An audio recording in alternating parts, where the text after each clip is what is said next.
اعوذ باللہ من الشیطان الرجیم بسم اللہ الرحمن الرحیم۔ سورہ توبہ میں ابھی یہی منافقین کا بیان چل رہا ہے، اور جب کوئی صورت نازل ہوتی ہے کہ ایمان لاؤ اللہ پر اور جہاد کرو اس کے رسول کے ساتھ مل کر، استأذنک اولو الطول منہم، تو ان میں سے جو مقدرت والے ہیں، دولت والے ہیں، وسائل رکھنے والے ہیں، وہ بھی آپ سے آ کر رخصت مانگتے ہیں۔ وقالوا ذرنا نکن مع القاعدین، اور کہتے ہیں کہ ہمیں چھوڑ دیجئے، رہنے دیجئے، ایگزمپٹ کر دیجئے، ہم یہیں بیٹھ رہنے والوں میں شامل ہو جائیں۔ رضوا بان یکونوا مع الخوالف، وہ اس پر راضی ہو گئے کہ پیچھے رہنے والی عورتوں میں شامل کر دیے جائیں، یعنی جنگ کرنا مردوں کا کام ہے، اور خواتین کو چونکہ پیچھے بچے اور خواتین ظاہر بات ہے کہ گھروں میں رہ جانے والے تھے، تو انہوں نے اپنے لیے یہ مقام پسند کیا، یہ ایک طرح کا ان پر طنز ہے۔ رضوا بان یکونوا مع الخوالف وطبع علی قلوبہم فہم لا یفقہون، تو ان کے دلوں پر مہر کر دی گئی اور اب وہ سمجھ نہیں سکتے۔ لیکن الرسول والذین آمنوا معہ، اس کے برعکس اللہ کے رسول صلی اللہ علیہ وسلم اور جو لوگ ان کے ساتھ ایمان لائے، جاہدوا باموالہم وانفسہم، انہوں نے جہاد کیا اللہ کی راہ میں، اپنے اموال سے بھی، اپنی جانوں سے بھی۔ وَأُولَٰئِكَ لَهُمُ الْخَيْرَاتُ، یہ وہ لوگ ہیں جن کے لیے بھلائیاں ہیں، خوبیاں ہیں، نیکیاں ہیں، اچھا اجر ہے۔ وَأُولَٰئِكَ هُمُ الْمُفْلِحُونَ، اور یقیناً یہی لوگ ہیں فلاح پانے والے، آخری منزل مراد کو پا لینے والے۔ فلاح کے لفظ پر انشاءاللہ تفصیلی گفتگو جو ہے وہ سورہ مومنون کے شروع میں ہوگی۔ یہ ایک بڑی اہم اصطلاح ہے قرآن کی، میں نے اب تک اس کا ترجمہ بس اسی طریقے سے اسی لفظ کے ساتھ کیا ہے۔ اعد اللہ لہم جنات تجری من تحتہا الانہار خالدین فیہا، اللہ تعالیٰ نے ان کے لیے ان باغات کو تیار کیا ہے جن کے دامن میں یا جن کے نیچے ندیاں بہتی ہوں گی، جن میں وہ ہمیشہ ہمیش رہیں گے۔ ذالک الفوز العظیم، اور یہ بہت بڑی کامیابی ہے۔ وجاء المعذرون من الاعراب لیؤذن لہم، اور آئے آپ کے پاس بہانے بنانے والے بدو بھی، مدینے کے لوگوں کا تذکرہ ہو رہا تھا، اب ظاہر بات ہے یہ نفیر عام تھی، اعلان عام تھا، تو اب جو بھی آس پاس تھے، جو دیہات میں رہنے والے مسلمان تھے، ان پر بھی یہ حکم جو ہے عائد تھا، تو اب ان میں سے بھی لوگ آئے اور رخصت طلب کرنے لگے۔ جاء المعذرون من الاعراب، اعراب اعرابیون کی جمع ہے، وہ جو لوگ بادیہ نشین بدو، لیؤذن لہم، کہ انہیں بھی اجازت دے دی جائے، انہیں بھی رخصت دے دی جائے۔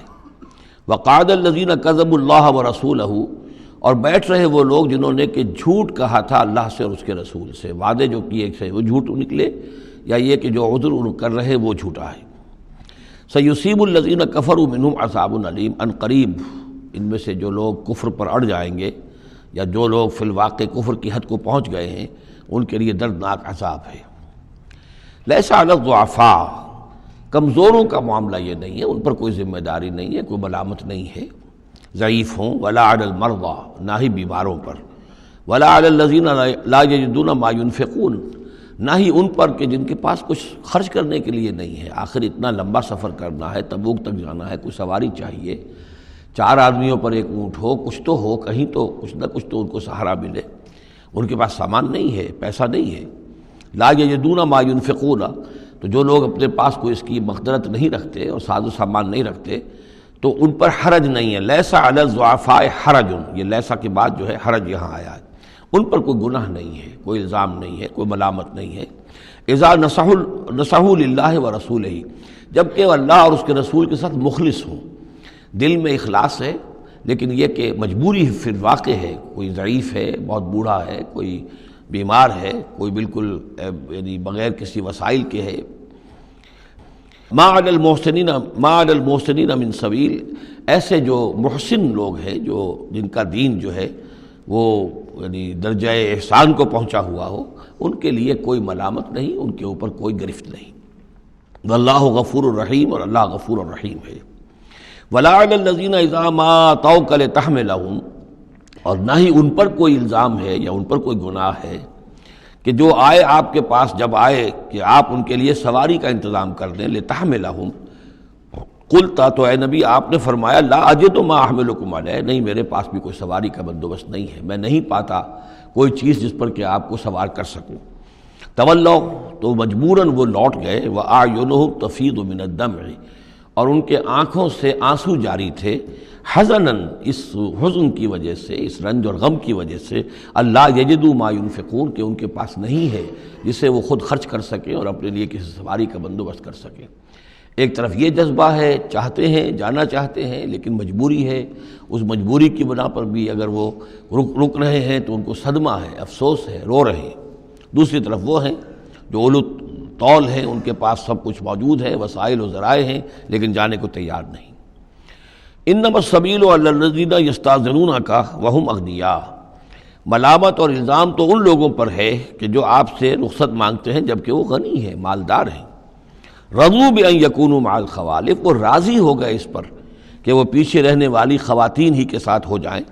وطبع اللہ علی قلوبہم، اللہ نے ان کے دلوں پر مہر کر دی، فہم لا یعلمون، اور اب وہ صحیح علم سے بے بہرہ ہو چکے ہیں۔ یعتذرون الیکم اذا رجعتم الیہم، اب یعتذرون چونکہ یہ فعل مضارع ہے تو یہ بھی ہو سکتا ہے کہ کر رہے ہیں، ترجمہ ہو کہ وہ اب بہانے بنا رہے ہیں یا عذر پیش کر رہے ہیں، اور یہ بھی کہ کریں گے۔ تو اس اعتبار سے یہ آیات یہ بھی ممکن ہے کہ اثناء سفر میں، واپسی کا جو سفر ہے تبوک سے، اس میں نازل ہوئی ہوں، اور یہاں پھر ہم مستقبل کے حوالے سے اس کا ترجمہ کریں گے، اور یہ بھی ہو سکتا ہے کہ مدینے واپس تشریف لانے کے بعد یہ آیات نازل ہوئی ہوں، تو اب حال میں اس کا ترجمہ ہوگا۔ بہانے بنائیں گے وہ لوگ کہ جن کی طرف کہ تم جاؤ گے لوٹ کر، یا بہانے بنا رہے ہیں تمہارے پاس آ کر وہ لوگ کہ جن کے پاس تم آ گئے ہو لوٹ کر، یہ دونوں ترجمے ممکن ہیں۔ قل لا تعتذروا، کہہ دیجئے یا کہہ دیجئے گا کہ اب بہانے مت بناؤ، کوئی عذر مت تراشو، کوئی لیم ایکسکیوزز پیش نہ کرو، لن نؤمن لکم، اب ہم تمہاری بات نہیں مانیں گے۔ قد نبأنا اللہ من اخبارکم، اللہ تعالیٰ نے ہمیں تمہاری خبروں سے پورے طور پر مطلع کر دیا ہے۔ پہلے تو معاملہ یہ تھا تبوک پر جانے سے قبل حضور کا معاملہ کہ وہ اپنی شرافت اور اپنی مروت کے اندر جس نے آ کر جو بات کہی تسلیم کر لی۔ اب چونکہ اس دوران میں یہ ساری آیات اتر چکی ہیں اور اللہ تعالیٰ نے جو کچھ ان کے اندر تھا چھپا ہوا وہ بھی کھول کر بیان کر دیا ہے، تو کہہ دیا گیا کہ اب آپ ڈنکے کی چوٹ کہہ دیجئے، لن نؤمن لکم، اب ہم تمہاری بات نہیں مانیں گے۔ قد نبأنا اللہ من اخبارکم، اللہ تعالیٰ نے تمہاری اخبار پر، تمہاری خبروں پر، تمہاری کیفیات پر ہمیں مطلع کر دیا ہے۔